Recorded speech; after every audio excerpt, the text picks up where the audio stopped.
realizing that he's fine with having other series alone. After all, there's less pressure in writing down those shows rather than dealing with Yellowstone, which has a major fan base and a very strong cast team. This stance of Sheridan caused him to write more slowly for Yellowstone, as his passion for the show gradually fades away. Naturally, he couldn't make the deadlines, causing rescheduling and the shooting times.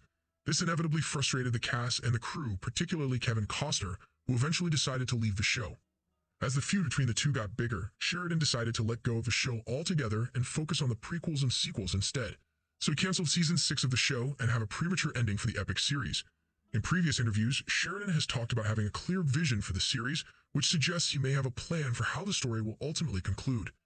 In a 2021 interview with Deadline, Sheridan said, "I know where the show's going. I know how it ends. It's a great luxury to be able to write toward an end game." So while it's not known exactly how Yellowstone will end, it seems likely that Sheridan has a plan in place.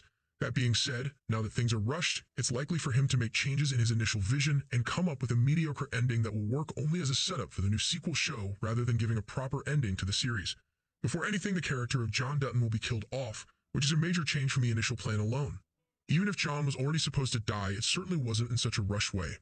Today, we know that even Costner does not trust Sheridan to write a proper ending for John. He even threatens him with not returning to the show even for season 5 part 2 if he does not like John's ending. So we might end up with John disappearing from the show off screen.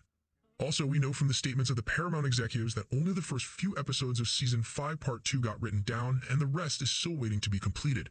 In other words, Sheridan is still trying to make up his mind about the ending of the show, and if he gets more upset about Costner, things might take a very disturbing turn for Yellowstone and its fans. As you can see, there is a real risk of losing Yellowstone to a very much botched ending, and we cannot stand even the possibility